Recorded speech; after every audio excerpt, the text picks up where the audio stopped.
फिर से आपका एक बार और स्वागत करना चाहेंगे परवेज सर मैथ्स वाले यूट्यूब चैनल पे। तो पिछले जो वीडियो है उस पर बहुत बढ़िया रिस्पांस मिला, जिसको देखकर मुझे बहुत खुशी महसूस हुई। इतने दिनों बाद भी वीडियो अपलोड करने के बाद भी इतना रिएक्शन उस पर प्राप्त होना, वो भी इम्प्रेशन प्राप्त होना बहुत मतलब अच्छी बात है। इसी तरह आप हमारे चैनल से जुड़े रहें। तो बिना किसी देरी किए हम लोग प्रश्नावली जो 3.1 है उसके तरफ बढ़ेंगे, क्योंकि प्रश्नावली 3.1 से रिलेटेड बहुत सारे जो कॉन्सेप्ट है उसको पिछले वीडियो में बताया गया है। अगर आप उस वीडियो को नहीं देखे हैं तो जल्दी से जाकर जो हौसला बैच प्लेलिस्ट है 10th क्लास के लिए, उसमें आप वीडियो को देख सकते हैं। तो यहाँ पे हम लोग प्रश्नावली की तरफ बढ़ेंगे। अगर क्वेश्चन बड़ा होता है तो मैं उसका स्क्रीनशॉट ऊपर दे देता हूँ टेक्स्ट के फॉर्म में, आप उसको देखकर समझ जाइएगा, क्योंकि क्वेश्चन लिखने में बहुत देरी होता है। यहाँ पे बोला गया है कि आफ्ताब अपनी पुत्री से कहता है, आफ्ताब एक आदमी है, वह अपनी पुत्री से कहता है कि 7 वर्ष पूर्व मैं तुमसे 7 गुनी आयु का था। यानी वह क्या बोलता है कि 7 साल पहले मैं तुमसे 7 गुनी उम्र का था। अब से 3 वर्ष बाद, माने अभी से 3 साल बाद मैं केवल तुमसे 3 गुनी आयु का रह जाऊंगा। यानी मैं 7 साल पहले 7 गुनी आयु का था, लेकिन आज से 3 साल बाद मैं केवल तुमसे 3 गुना ही रह जाऊंगा। तो क्या यह मनोरंजक है? मनोरंजक कहने का मतलब क्या हुआ कि 7 साल पहले 7 गुना, 3 साल बाद 3 गुना। तो यह सोचने वाली बात है। थोड़ा ये जोक के फॉर्म में दिया गया है। इस स्थिति को बीजगणितीय एवं ग्राफीय रूपों से व्यक्त करें। तो क्या करना है, इसको बीजगणित रूप से और ग्राफ रूप से इसको व्यक्त करने की कोशिश करना है। तो इसके लिए सबसे पहले बीजगणितीय रूप हम लोग कैसे करेंगे? तो यह देखिए, ना ही आफ्ताब की उम्र पता है और ना ही उसकी बेटी की उम्र पता है। अब जो बेटी होगी वह हमेशा क्या होगी, छोटी ही होगी, और जो उसका पिता है वह क्या होगा, बड़ा होगा। तो यहाँ पे मान लेंगे कि आफ्ताब की उम्र जो x वर्ष है और उसकी पुत्री की उम्र y वर्ष है, क्योंकि यहाँ पे 2 चर वाले रैखिक समीकरण युग्म में हम लोग इसकी चर्चा करने वाले हैं। तो यहाँ पे पहला जो क्वेश्चन है इसका सॉल्यूशन करेंगे। तो माना कि आफ्ताब की अब देखिए गलती कहाँ होता है कि जो उम्र मानते हैं वह उम्र में हम लोग ये नहीं दिखाते हैं कि 7 साल पहले वाला उम्र मान रहे हैं x की, अभी का मान रहे हैं कि 3 साल बाद वाला मान रहे हैं। तो यहाँ पे सबसे पहले जब उम्र वाला क्वेश्चन आएगा तो उम्र वाले क्वेश्चन में हमेशा सबसे पहले वर्तमान उम्र की चर्चा की जाती है। तो यहाँ पे माना कि आफ्ताब की वर्तमान आयु बराबर x वर्ष। यानी आफ्ताब x वर्ष का है, अभी फिलहाल की बात है, न कि 7 साल पहले और ना ही 3 साल बाद। तो यह आफ्ताब की वर्तमान आयु क्या है, x वर्ष है, तथा उसकी बेटी और उसमें कोई रिलेशन, एग्जैक्ट रिलेशन नहीं दिया है, तो उसकी बेटी का भी क्या मान लेंगे, y वर्ष मान लेंगे। तो यहाँ पे मानेंगे तथा आफ्ताब की पुत्री की वर्तमान आयु, इसका भी क्या मानेंगे हम लोग, वर्तमान आयु ही मानकर चलेंगे, बराबर क्या हो जाएगा, y वर्ष। तो y वर्ष हुआ। अब देखिए रैखिक समीकरण युग्म में हमेशा 2 कंडीशन दिया जाता है ताकि वह 2 चर वाले रैखिक समीकरण युग्म में कन्वर्ट हो जाए। कभी भी एक कंडीशन नहीं दिया जाता है, 2 कंडीशन रहता है। तो यहाँ पे मानेंगे कि प्रश्न के प्रथम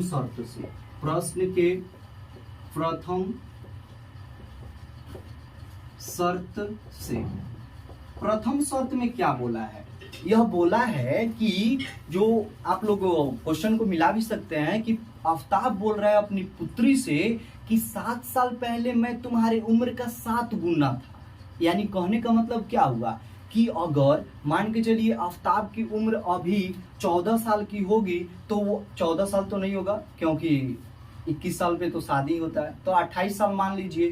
तो 28 साल का उम्र अभी फिलहाल हुआ होगा, तो 7 साल पहले यानी 28 माइनस 7 और उसकी पुत्री की उम्र मान के चलिए 14, तो 14 में से 7 गया तो क्या बचेगा 7। तो उसी तरह यह हुआ होगा, लेकिन हम लोगों को तो एग्जैक्ट पता नहीं है कि उसकी पुत्री कितनी साल की है और वह कितने साल का है। तो यहाँ पर जो प्रथम शर्त से क्या मानेंगे कि माना कि आफताब की उम्र 7 साल पहले क्या हो जाएगा, तो यहाँ पे लिखेंगे 7 साल पहले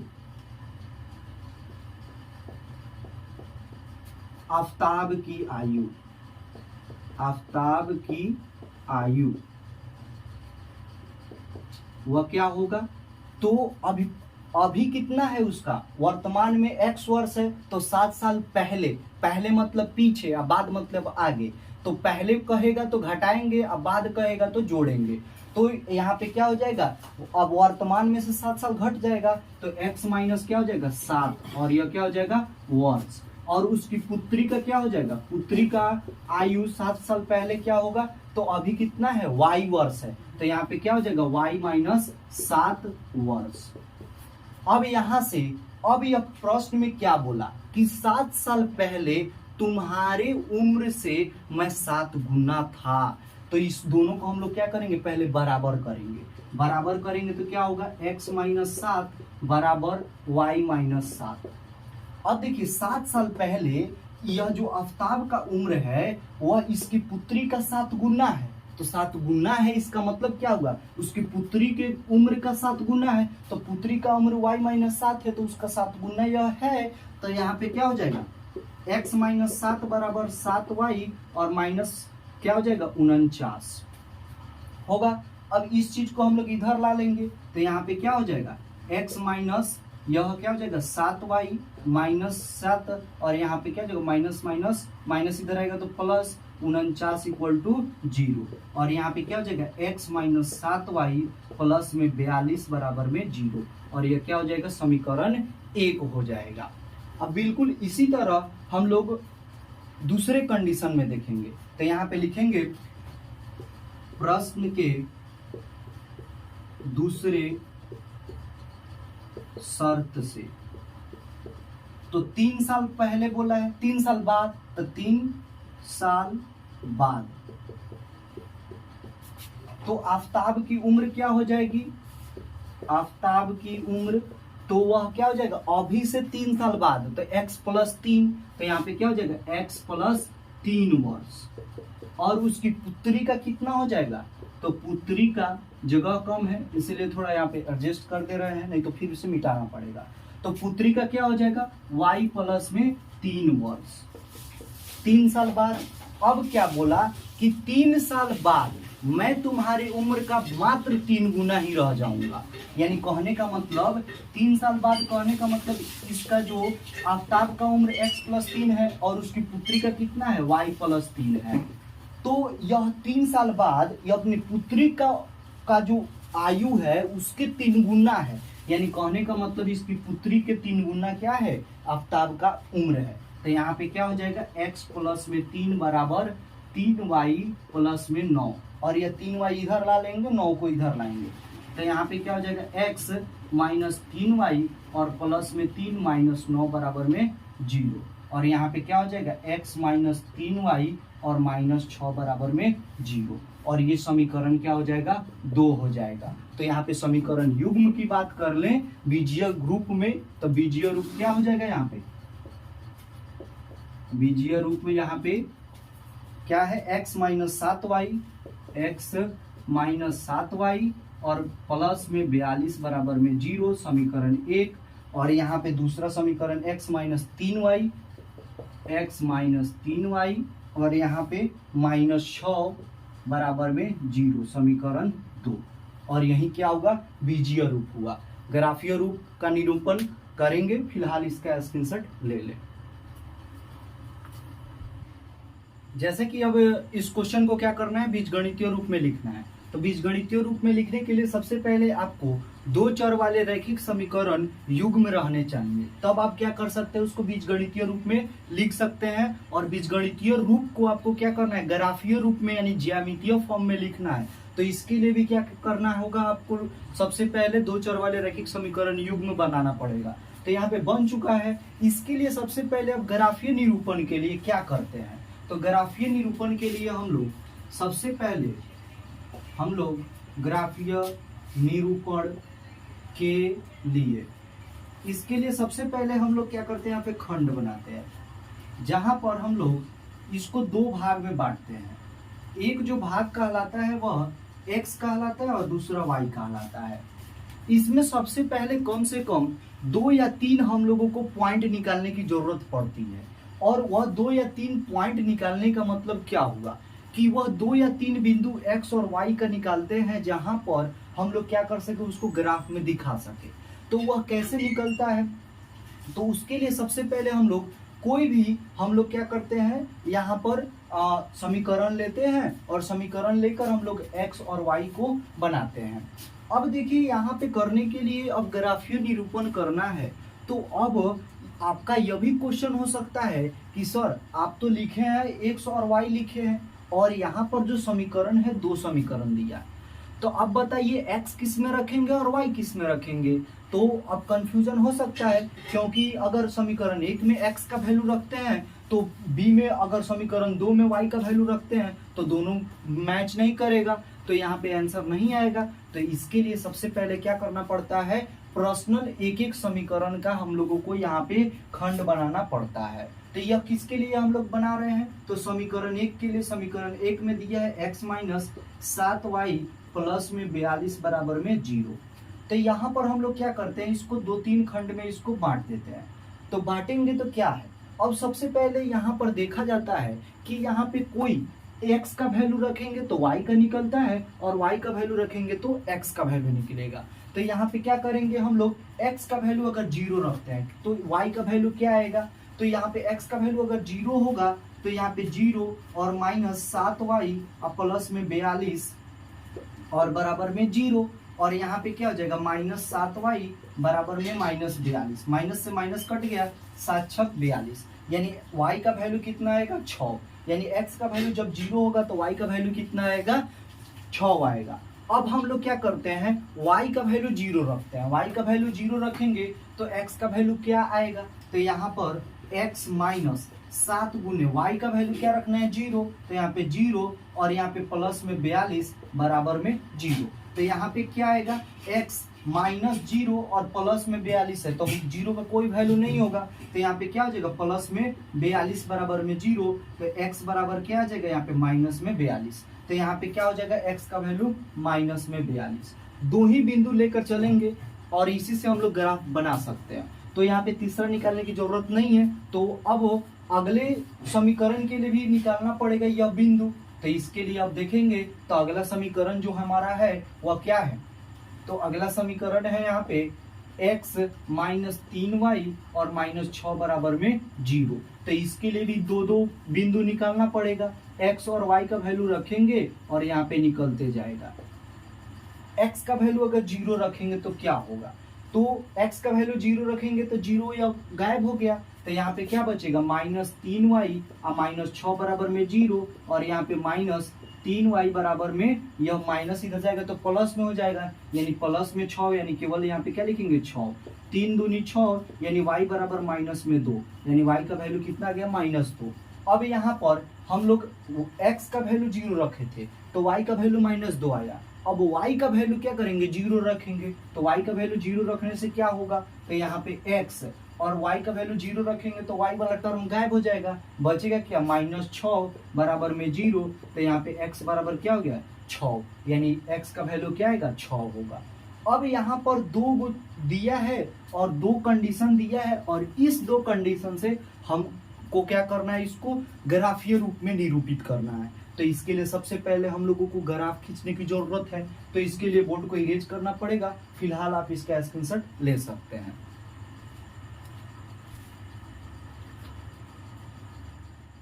अब जब ग्राफ खींचने की जरूरत होती है तो सबसे पहले ग्राफ के लिए यह ध्यान में रखा जाता है कि x और y अक्ष दिखाना।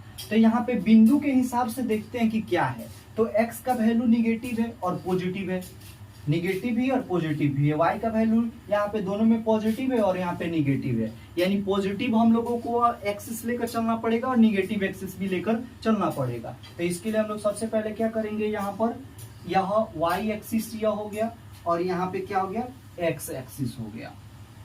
तो यहाँ पर दो एक्सिस बना लेंगे, यह बोला जाता है x एक्सिस, यह y एक्सिस, इसको बोलते हैं y डैश और इसको बोलते हैं x डैश। और यहाँ पे जो 0 0 रहता है, यानी 0 0 किसको बोलते हैं, ओरिजिन को बोलते हैं, यानी मूल बिंदु को। अब आया कि हमको समीकरण 1 को निरूपित करना है। जो समीकरण 1, इसको जो x का वैल्यू 0 होगा तो y का वैल्यू 6, तो इसके लिए सबसे पहले क्या करना पड़ता है, तो यहाँ पर इसको यूनिट में कन्वर्ट करना पड़ता है, यानी इकाई दूरी लेना पड़ता है। इक्वल डिस्टेंस में इसको x एक्सिस और y एक्सिस को बांटने की जरूरत पड़ती है। तो यहाँ पर देखेंगे x एक्सिस को -42 तक लेकर गया है, तो यहाँ पे दो स्टेप लेकर चलेंगे। तो यहाँ पे क्या होगा, x का वैल्यू पॉजिटिव में कितना चाहिए हमको, 6 तक चाहिए। तो यहाँ पे 2 4 6 और 8, यहाँ पे 10 12 और यहाँ पे 14, यह हो गया। इसके अलावा अगर हम चाहे तो यह -42 जो है यह आ रहा था, तो इसको हम लोग कम भी कर सकते हैं, कम भी कर लेंगे, थोड़ा इसमें चेंजिंग कर लेते हैं, क्योंकि हमारा जो ग्राफ जो है वो बहुत बड़ा हो जाएगा, जिसकी वजह से हमारा जो ग्राफ खींचना वो डिफिकल्ट हो जाएगा। तो इसके लिए हम लोग क्या करेंगे, तो यहाँ पे था x और यहाँ पर जो क्वेश्चन था उसमें था कि यहाँ पे x प्लस में 7y और यहाँ पे प्लस में 42 बराबर में 0 था। तो इसको हम लोगों को क्या करना है, थोड़ा और कम करना है।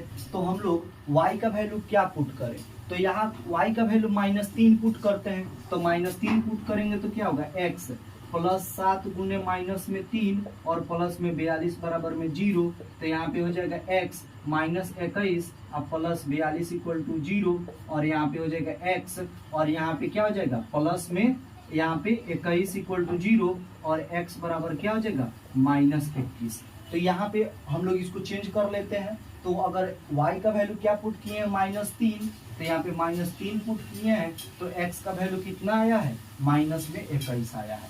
अब थोड़ा बनाना हमारा क्या हो जाएगा, इजी हो जाएगा। अब यहाँ पे x का वैल्यू लिख दिए, y का वैल्यू हमको मैक्सिमम कितना चाहिए, तो 6 चाहिए, और मिनिमम कितना चाहिए, तो -3 तक चाहिए। तो 6 चाहिए तो 2 4 6 8 10, और ये जो इक्वल डिस्टेंस रहना चाहिए, क्या रहना चाहिए, इक्वल डिस्टेंस रहना चाहिए। अब x एक्सिस x डैश में हमको क्या चाहिए, -21 चाहिए। तो यहाँ पर देखेंगे तो -2 -4 -6 -8 -10 -12 -14 -16 -18, फिर यहाँ पे -20 -22, यह क्या है, x डैश है।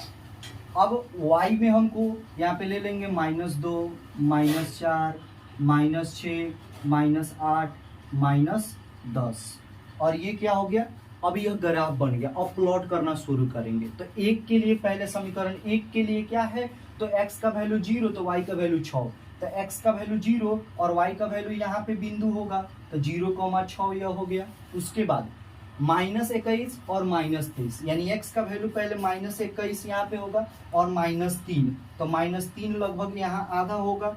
तो यहाँ पर इसका जो निर्देशांक है वो यहाँ पे होगा -21, -3। अब यह जो बिंदु है यहाँ से, अभी इसको क्या करेंगे, यहाँ पे मिला देंगे। तो यहाँ से जो जाएगा ऐसे करके ऐसे निकल जाएगा, या सीधा लाइन होना चाहिए, और यह क्या होगा, ऐसे निकल जाएगा। यह किसके लिए था, तो x प्लस 7y और प्लस में 42 बराबर में 0 के लिए, यह समीकरण 1 के लिए। दूसरा के लिए देखेंगे x का वैल्यू 0 तो y का वैल्यू -2, तो x का वैल्यू 0 और y का वैल्यू -2, तो यहाँ पे आएगा 0, -2, और यहाँ पे x का वैल्यू 6 तो y का वैल्यू 0, तो x का वैल्यू 6 और y का वैल्यू क्या होगा, 6,0। तो यहाँ पर ये हो गया। तो ये क्या करेगा, इसको यह कट करते हुए यह आगे बढ़ेगा।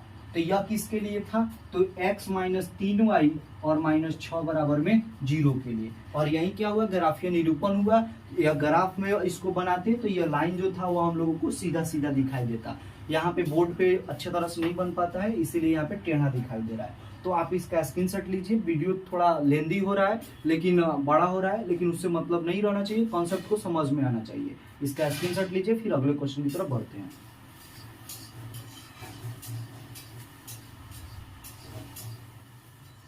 जो हमारा दूसरा क्वेश्चन बोला है, वह बोला है क्रिकेट के एक कोच ने 3900 रुपए में 3 बल्ले तथा 6 गेंदे खरीदी। कितने बल्ले हैं? 3 बल्ले हैं और 6 गेंदे हैं। फिर उसमें से बाद में एक गेंद 3 गेंद और 1 बल्ले फिर 1300 में खरीदे। तो उसको क्या करना है आपको? बीजगणितीय रूप में और ज्यामितीय रूप में इसको बदलना है। तो यहाँ पे देखेंगे सबसे पहले क्या बोला है। तो यहाँ पर दूसरा का सॉल्यूशन देखेंगे तो बोला है कि कोच के द्वारा बल्ला खरीदा जा रहा है और गेंद खरीदा जा रहा है। पहले में 3 बल्ले और 6 गेंद को 3900 रुपए में खरीदा जा रहा है। दूसरे कंडीशन में 1 बल्ला और 3 गेंद को 1300 रुपए में खरीदे जा रहा है। तो यहाँ पे लिखेंगे सबसे पहले कि माना कि 1 बल्ले का कीमत x रुपया और एक जो बॉल है यानी गेंद है उसकी कीमत कितनी है? y रुपया। तो यहाँ पे लिखेंगे माना एक बल्ला का कीमत बराबर रुपया x और गेंद की कीमत क्या हो जाएगी? एक गेंद की कीमत बराबर क्या हो जाएगा? ₹y। अब प्रथम शर्त से और दूसरे शर्त से, क्योंकि बीजगणितीय रूप से इसको हल करना है, 2 चर वाले रैखिक समीकरण है तो 2 समीकरण मिलने चाहिए। तो यहाँ पे क्या लिखेंगे? प्रश्न के प्रथम शर्त से। तो जो पहला शर्त कह रहा है कि 3 क्या चाहिए? 3 बल्ला और 6 गेंद, यह कितने में चाहिए? 3900 रुपए में। तो यहाँ पे हमको पता है कि 1 बल्ले का कीमत x रुपया है, तो 3 बल्ले का कीमत कितना हो जाएगा? 3x रुपया। तो यहाँ पे क्या हो जाएगा? 3x प्लस रुपया को हटा दे रहे हैं और 6 गेंद कितना है? तो 1 गेंद का y रुपया है, तो 6 गेंद का क्या हो जाएगा? 6y और बराबर में 3900। तो यहाँ पे क्या हो जाएगा? 3 से सब में भाग लग सकता है, तो यहाँ पे क्या हो जाएगा? x प्लस में यह 2y और बराबर में यहाँ पे क्या हो जाएगा? 13 39 यानी 1300। समीकरण 1 हो गया। अब फिर यहाँ पे प्रश्न का दूसरा शर्त क्या बोलता है? तो प्रश्न के दूसरे शर्त से दूसरा शर्त बोलता है कि एक बल्ला और यहाँ पर 3 गेंद को कितने में खरीदा जा रहा है? 1300 रुपए में। तो यहाँ पे 1 बल्ला का कीमत कितना है? x रुपया। तो यहाँ पे हो जाएगा x प्लस 3 गेंद, 1 गेंद का कीमत कितना है? y रुपया। तो यहाँ पे क्या हो जाएगा? 3y बराबर में 1300। अब यहाँ पर समीकरण 1 मिल रहा है और समीकरण 2 मिल रहा है, तो यह बीजगणितीय रूप से हो गया। अब इसको ग्राफीय रूप से क्या करना है? निरूपित करना है। तो ग्राफीय रूप से निरूपित करने के लिए सबसे पहले इसके x और y निर्देशांक चाहिए। तो निर्देशांक के लिए यहाँ पे निकाल लेते हैं, खंड में यहाँ पे क्या करेंगे? तोड़ लेंगे। तो समीकरण 1 के लिए यहाँ पर निकलेगा x और y। यहाँ पर y का वैल्यू क्या कर लेंगे हम लोग? अगर हम लोग 400 लेते हैं तो क्या होता है? y का वैल्यू 400 रखेंगे तो 400 दूनी 800 हो जाएगा। तो यहाँ पे x प्लस में 800 और बराबर में 1300। तो यह 800 जाके उधर घटेगा तो 500 बचेगा, यानी x का वैल्यू कितना आया? 500। फिर अब यहाँ पर हम लोग y का वैल्यू क्या रख लेते हैं? y का वैल्यू 300 रख लेते हैं, तो 3 दूनी 600 हो जाएगा। y का वैल्यू कितना रखना है हम लोगों को? 300 रखना है। तो 300 दूनी 600 और 600 जाके इधर घटेगा, 1300 में से 600 गया तो 700। तो यहाँ पे क्या हो जाएगा? 700 हो जाएगा।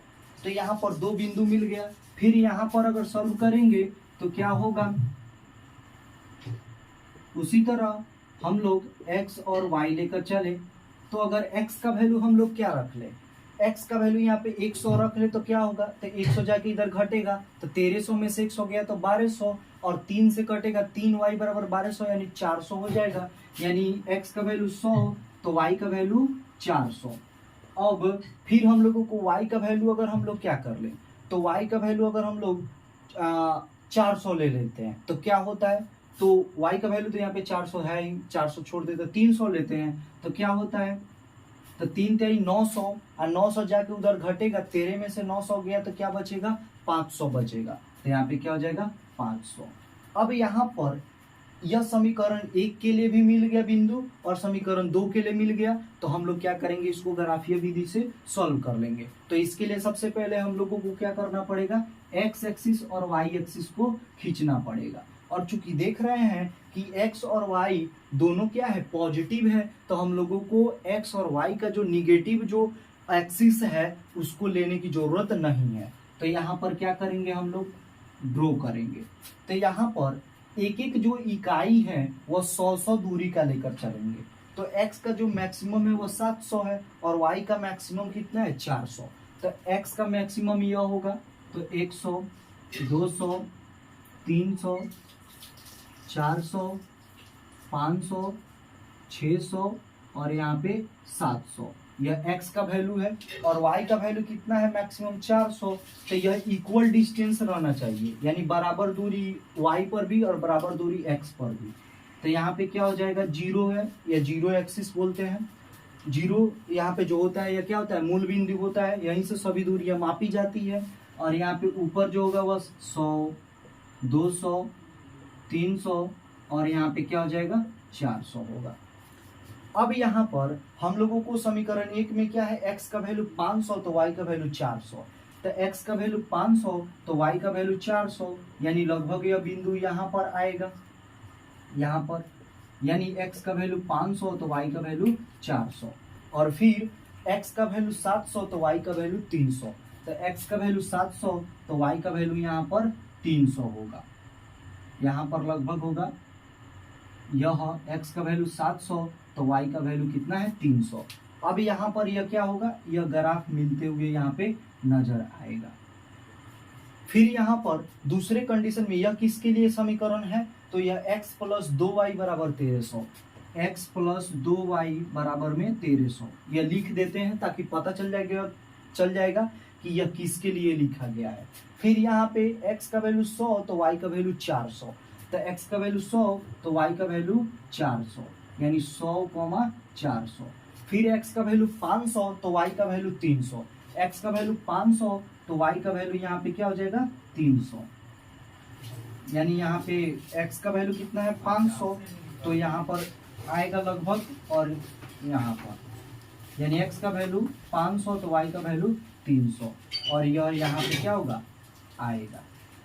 जब आगे हम लोग इसको कट करेंगे, बढ़ाएंगे, तो यह कहीं ना कहीं क्या करेगा, कट करेगा। और यह किसके लिए समीकरण है, तो x प्लस 3y बराबर में 1300, और यह क्या हो जाएगा, यहाँ पर ग्राफीय विधि से निरूपण है, और यह क्या है, बीजगणितीय रूप से निरूपण है। तो यहाँ पे इसका स्क्रीनशॉट ले लीजिए। फिर एक और क्वेश्चन है, उसके तरफ बढ़ेंगे। जो हमारा 3 नंबर क्वेश्चन है वह बोला है 2 केजी सेब और 1 केजी अंगूर का मूल्य किसी दिन 160 रुपया था।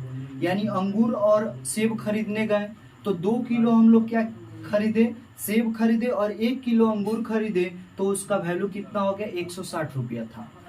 अब 1 महीने बाद, यानी महीने बाद गया तो 4 किलो सेब और 2 केजी अंगूर का मूल्य 300 रुपया हो जाता है। जैसा कि इस समय टमाटर का भाव जो है वह 7वें आसमान पे है, तो उसी तरह यहाँ पे यह क्या हो गया है, दाम बढ़ चुका है। तब यह क्या करना है, इन स्थिति को बीजीय गणित और बीजीय रूप में और ज्यामितीय रूप में क्या करना है, बदलना है। तो यहाँ पर सबसे पहले मान लेंगे कि केजी के हिसाब से दिया है, तो 1 केजी सेब और 1 केजी अंगूर का दाम x और y रुपया मान लेंगे। तो यहाँ पे तीसरे का सॉल्व करेंगे तो क्या लिखेंगे कि माना कि 1 केजी अंगूर का कीमत कितना है, तो वह ₹x, और 1 किलो सेब की कीमत क्या हो जाएगी, सेब की कीमत इक्वल टू हो जाएगा ₹y। ठीक है। अब यह प्रश्न के शर्त से क्या बोला है, तो प्रश्न के हिसाब से देखेंगे। प्रश्न का पहला नियम क्या बोला है, तो प्रश्न के प्रथम शर्त से, प्रथम शर्त से क्या बोला है कि 2 kg सेब, कितना 2 kg सेब, तो यहाँ पे लिखेंगे 2 kg सेब प्लस 1 kg अंगूर का जो कीमत है वह 160 रुपया है। कितना है 160 रुपया। तो 2 kg सेब, सेब का कीमत कितना है तो y, तो यहाँ पे क्या हो जाएगा 2y प्लस 1 kg अंगूर, अंगूर का दाम कितना है x रुपया, तो यहाँ पे क्या हो जाएगा x और बराबर में 160, सीधा कर लेते हैं तो यहाँ पे x प्लस 2y बराबर में 160, समीकरण 1 बन गया। फिर प्रश्न के दूसरे शर्त से देखेंगे, प्रश्न का दूसरा शर्त क्या बोला है, तो यहाँ पे प्रश्न के दूसरे शर्त से, प्रश्न का दूसरा शर्त बोला है कि कुछ दिन बाद गए, तो इसका जो भाव था वह क्या हो गया बदल गया। तो यहाँ पे भाव जो था वह कितना था, सेब का जो कीमत है वह 4 किलो सेब यानी 4 kg क्या है यहाँ पे सेब और प्लस 2 kg अंगूर यानी 2 kg यहाँ पे अंगूर, इसका जो वैल्यू है वह हो कितना जा रहा है 300 रुपया हो जा रहा है। कितना हो जा रहा है 300 रुपया। तो यहाँ पर देखेंगे तो 4 kg सेब, तो 1 kg सेब का दाम कितना है y रुपया, तो 4 kg का क्या हो जाएगा 4y प्लस 2 kg अंगूर, अंगूर का दाम कितना है x रुपया, तो यहाँ पे क्या हो जाएगा 2x बराबर में 300। यहाँ पर देखते हैं कि 2 से यह सब में कैंसिल हो सकता है, तो 2 से कैंसिल कर देंगे और x वाला टर्म बाहर भी आ जाएगा पहले भी, तो x प्लस 2y बराबर में क्या हो जाएगा 150, समीकरण 2 हो जाएगा। तो समीकरण 1 मिला और समीकरण 2। अब इससे हम लोगों को क्या करना है, ये तो बीजीय रूप में हो गया, अब ग्राफीय रूप में बदलने के लिए हम लोग क्या करेंगे, तो ग्राफीय रूप में बदलने के लिए हम लोग इसका पॉइंट निकालेंगे, यह हो गया x और यह y। तो यहाँ पर x का वैल्यू हम लोग क्या करें, तो x का वैल्यू हम लोग ऐसे नंबर को रखते हैं जो क्या कर सके, ग्राफ को छोटा से छोटा में लाने की कोशिश कर सके। तो अगर यहाँ पे 160 में से अगर हम लोग 60 घटाते हैं तो 2 से कट जाएगा कि नहीं कट जाएगा, बिल्कुल कट जाएगा।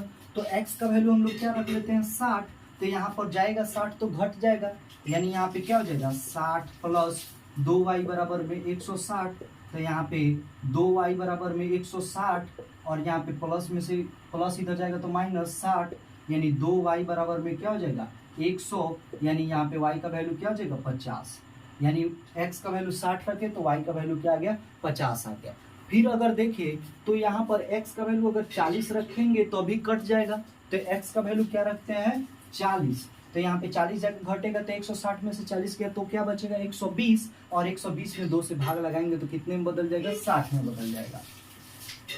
तो यह निकल गया समीकरण 1 के लिए बिंदु, और समीकरण 2 के लिए देखेंगे, समीकरण 2 में जो हमारा है वह क्या है x और y। फिर उसी तरह यह है 2 से कटने वाला, तो अगर x का वैल्यू हम लोग 50 लेते हैं तो कट जाएगा कि नहीं कट जाएगा 50, तो यह 50 जाकर घटेगा तो 100, और 100 में 2 से भाग लगाएंगे तो क्या होगा 50 ही होगा, यानी यह 50-50 में बदल गया।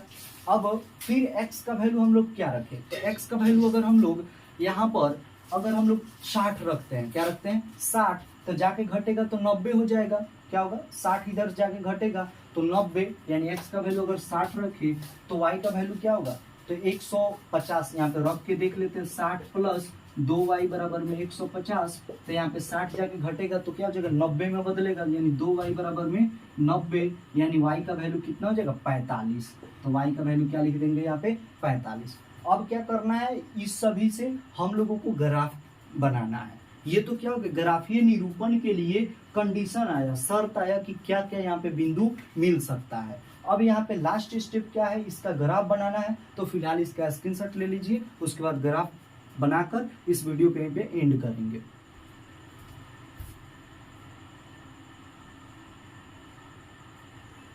अब यहाँ पे क्या करना है, इसके लिए ग्राफ बनाना है। तो ग्राफ बनाने के लिए सबसे पहले x एक्सिस और y एक्सिस खींचेंगे, तो देख रहे हैं x का मैक्सिमम वैल्यू कितना है, तो 60 है, यहाँ पर दोनों को देखकर देखते हैं तो 60 है, और y का मैक्सिमम कितना है, तो इसका भी 60 है, तो 60 और 60 का खींचेंगे, तो यहाँ पे क्या करेंगे, यह हो गया y और यहाँ पर क्या हो गया एक्स एक्सिस।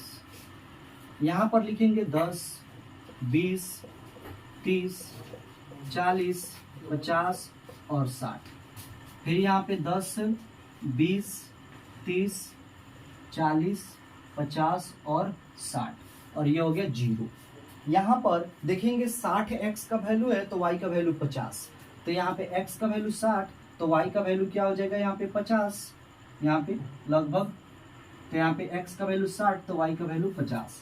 फिर अगर x का वैल्यू 40 तो y का वैल्यू 60, तो x का वैल्यू 40 तो y का वैल्यू क्या हो जाएगा यहाँ पे 60, यानी 40,60 और यह क्या हो जाएगा इससे मिलते हुए यहाँ पे नजर आएगा। और यह किसके लिए समीकरण है, तो यह x प्लस 2y बराबर में 160 के लिए। फिर यहाँ पर देखेंगे x का वैल्यू 50 तो y का वैल्यू भी 50, तो x का वैल्यू 50 तो y का वैल्यू भी यहाँ पे 50, यानी यह 50,50 है। x का वैल्यू 60 तो y का वैल्यू 45, तो x का वैल्यू 60 तो y का वैल्यू यहाँ पे 45 लगभग यहाँ पे आएगा, यानी 60,45 और यह क्या हो जाएगा यहाँ से कट करते हुए यहाँ पे जाएगा। और यह x प्लस 2y बराबर में 150 के, यह क्या है 150 का यह लाइन है, तो यह इसको बता रहा है। तो यह जो था यह जो समीकरण था वह इसका बीजगणितीय रूप क्या है, यह समीकरण 1 था और यह समीकरण क्या था 2 था। तो यह जो x प्लस 2y बराबर में 160 और x प्लस 2y बराबर में 150 यह बीजगणितीय हल है। और यह जो ग्राफ में बताया गया है तो यह क्या है इसका ग्राफीय निरूपण है। ग्राफीय निरूपण को आप ज्यामितीय निरूपण भी बोल सकते हैं। तो इसका स्क्रीनशॉट लीजिए, फिर आगे देखते हैं। फिलहाल इस वीडियो को यहीं पे एंड करते हैं। फिर से एक बार और बता दें कि इस चैनल के जरिए जो 10th क्लास का है जो सिलेबस उसको पूरा कराने की कोशिश की जाएगी, ऑब्जेक्टिव से लेकर सब्जेक्टिव तक, और साथ ही साथ आप लोगों को वीबीआई क्वेश्चन भी बताने की कोशिश की जाएगी। तो फिलहाल हमारे चैनल पे वीडियो को वॉचिंग करते रहिए और साथ ही साथ आने वाले नए वीडियो के इन्फॉर्मेशन के लिए अगर चैनल पे नए हो तो चैनल को सब्सक्राइब कर दीजिए। और साथ ही साथ अगर पीछे कोई भी चैप्टर छूट चुका है 1-2 चैप्टर में, तो आप लिंक डिस्क्रिप्शन में दी गई है प्लेलिस्ट का, तो वहां पे जाके आप कोई भी वीडियो को देखकर आप अपना डाउट को क्लियर कर सकते हैं। वीडियो देखने के लिए आपका बहुत बहुत धन्यवाद।